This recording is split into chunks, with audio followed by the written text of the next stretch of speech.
There's a moment when you realize you can't do it alone anymore, when pride stops being strength and becomes the thing that will destroy you.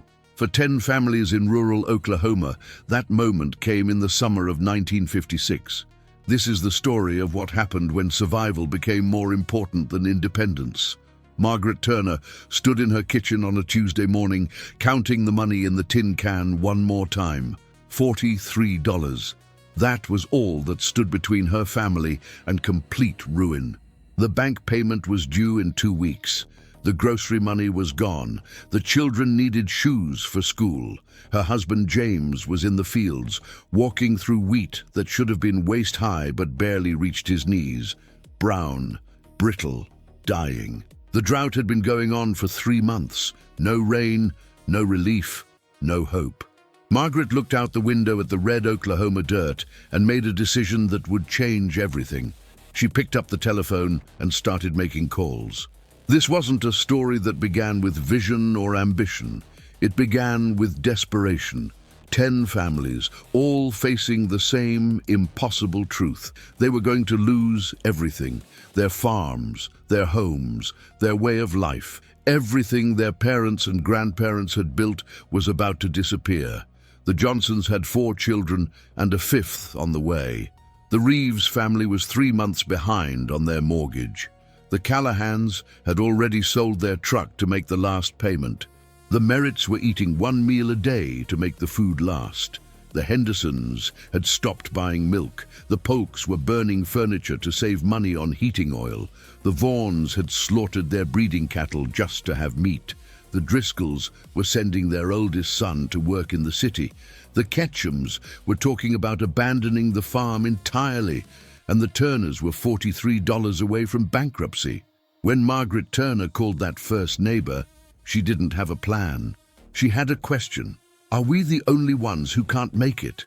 The answer was no. Within 3 days, every farm family in their corner of Oklahoma knew the truth. They were all dying, slowly, separately, silently, too proud to admit they were failing, too stubborn to ask for help, too afraid to face the future. But Margaret Turner did something that pride usually prevents. She told the truth, and in telling the truth, she gave others permission to do the same. James Turner came home from the fields that Thursday to find his barn full of neighbors. 9 families, 23 adults, 31 children, all of them scared, all of them desperate, all of them out of options. My wife says we need to talk, James said. I don't know what about. We're all in the same boat. We're all sinking. Thomas Johnson spoke up. His wife was 7 months pregnant. They had $4 in the bank. Maybe that's exactly why we need to talk. If we're all sinking, maybe we sink together, or maybe we figure out how to swim. That conversation lasted until the sun came up. It wasn't easy. It wasn't comfortable. People cried. People shouted. Old grudges came up. Old fears came out. But slowly, through the night, something began to take shape. An idea, radical, terrifying, impossible. What if they combined everything, all the land, all the equipment, all the labor? What if instead of 10 small farms failing separately, they became one large farm that might survive? Robert Vaughn called it communism. Mary Henderson called it desperation. Sarah Merritt called it the only chance they had. By dawn, they had agreed to try. Not because they believed it would work, but because doing nothing guaranteed failure. They called it the Red Valley Cooperative. The legal paperwork took a week. 10 families signing over their individual farms to a collective ownership. Every acre, every building, every piece of equipment, everything they owned became shared property, equal ownership, equal responsibility, equal risk. The lawyer who drew up the papers said he'd never seen anything like it. You're either the smartest people I've ever met or the craziest, he said. They didn't feel smart. They felt terrified. The first decision they made was about survival, not profit, not growth, survival. They had to make it through the summer without losing the land. That was the only goal that mattered. James Turner took charge of the wheat operation because he knew wheat, even dying wheat. Thomas Johnson, who had a head for numbers, became the bookkeeper.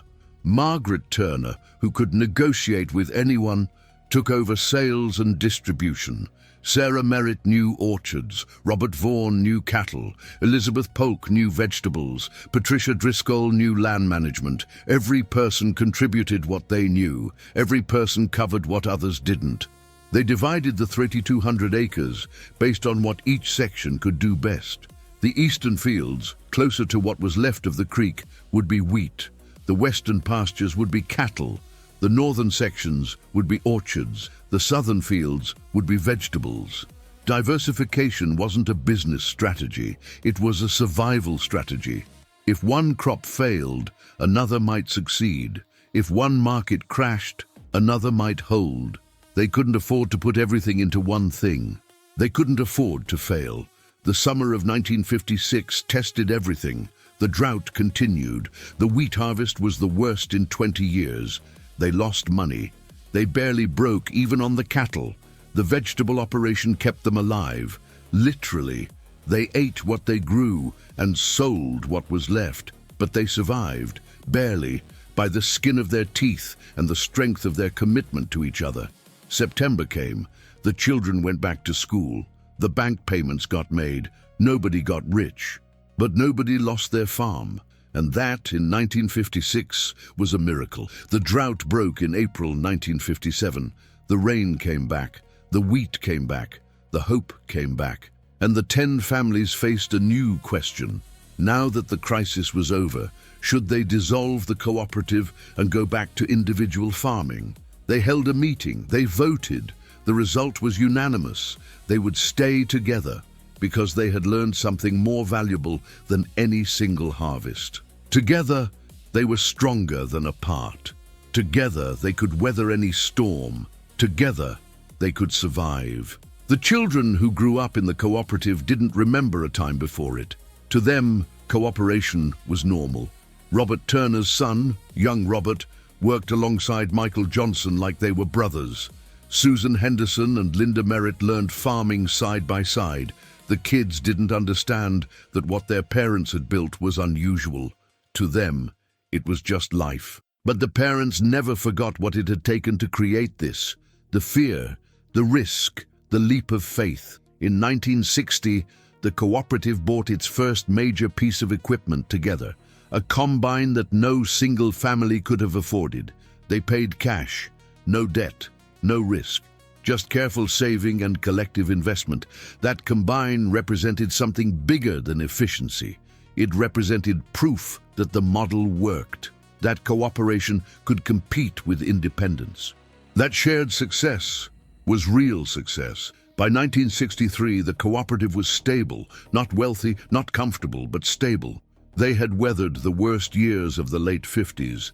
They had built something that worked. Then James Turner died. Heart attack. 54 years old, the man who had brought them together was gone. The funeral was the first time the cooperative truly understood what they had become. They weren't just business partners, they were family. When James died, every family felt the loss.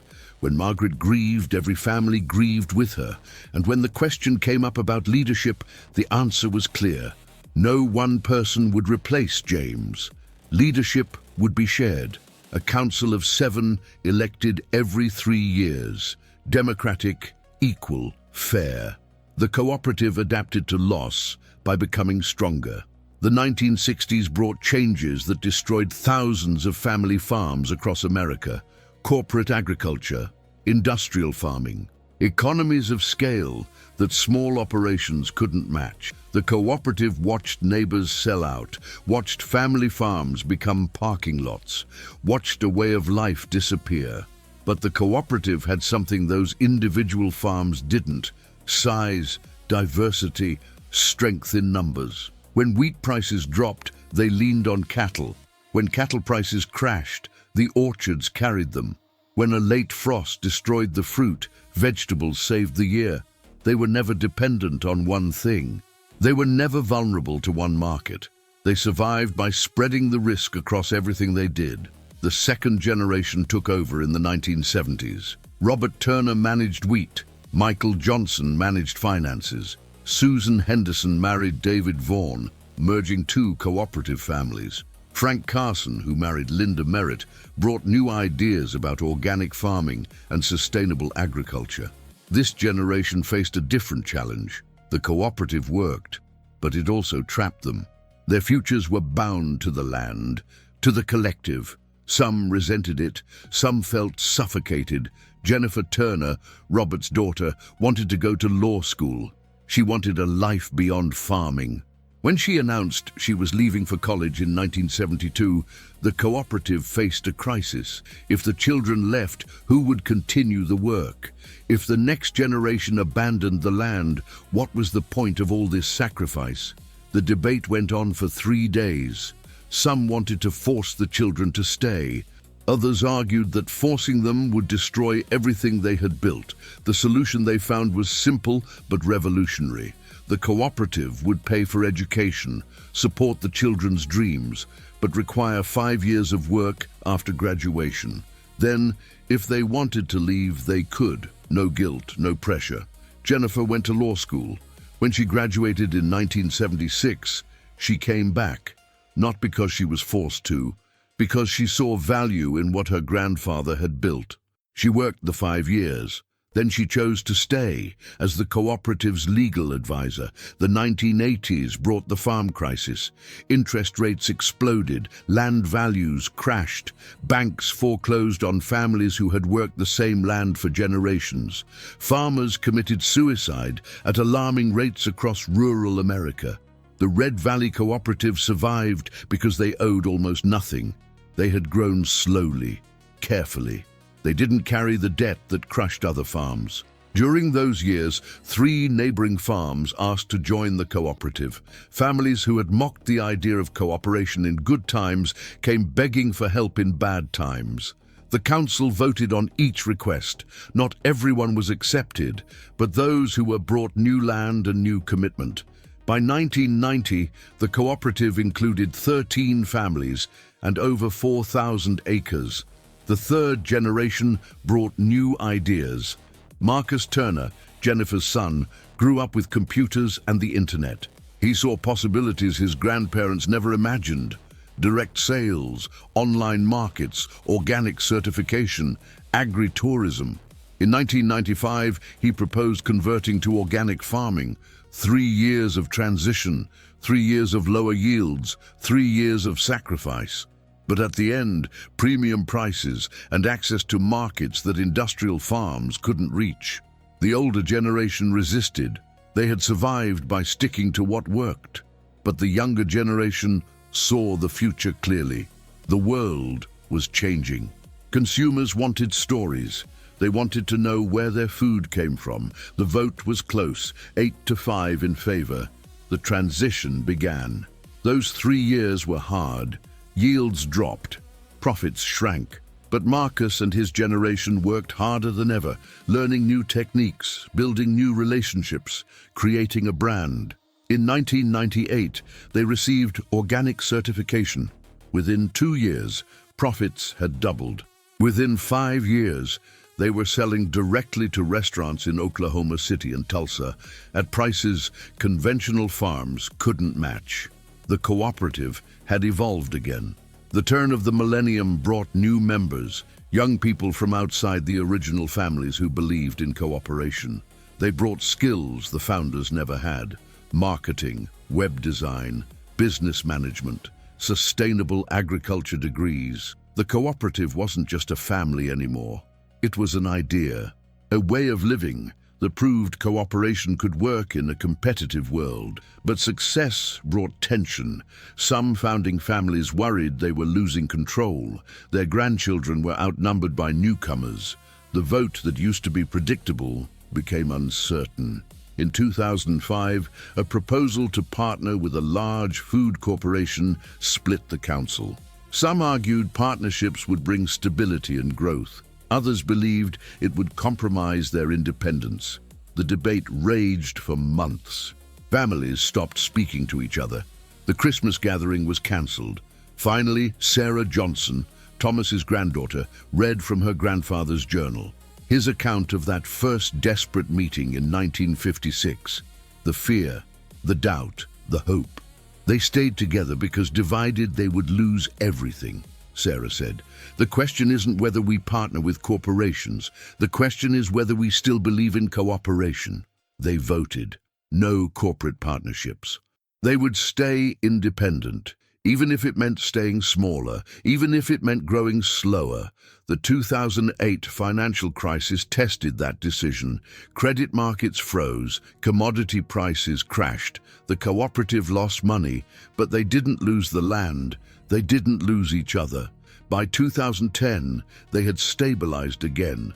The fourth generation was taking leadership. Great-grandchildren of James and Margaret Turner worked the same fields their ancestors had nearly lost in 1956. In 2015, the cooperative celebrated 60 years. Over 200 people gathered in the barn where it all began. 3 founding families remained: Turners, Johnsons, and Merritts. Emily Turner, James's great-granddaughter, spoke about legacy. Not the legacy of land or money, the legacy of belief, the belief that people working together could achieve what individuals alone could not. The cooperative had outlived the drought that created it. It had outlived the farm crisis. It had outlived every challenge because it had stayed true to one principle: survival depends on cooperation.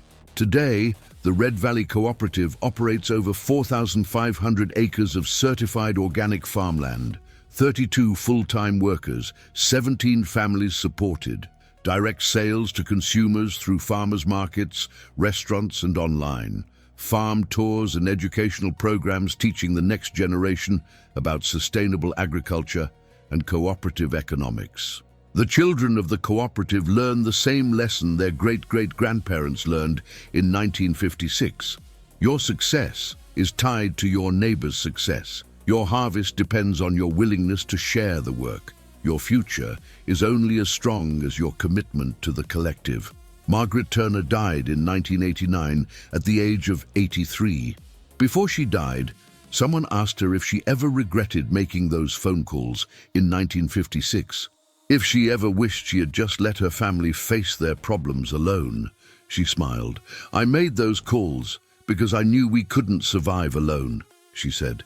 "But I kept making calls for 60 years because I learned we didn't want to." That's the truth about cooperation. It starts with necessity, but it continues with choice. The barn where Margaret made her first call still has the same telephone on the wall. It doesn't work anymore, but it hangs there as a reminder. Sometimes the bravest thing you can do is ask for help. Sometimes the smartest thing you can do is offer it. And sometimes survival isn't about being strong enough to stand alone. It's about being brave enough to stand together. If you drive through Red Valley today, you'll see something unusual. The fences between properties are low, symbolic, easy to cross, because the people who work this land learned something 70 years ago. Walls don't protect you, they isolate you. And isolation is the one thing no one survives.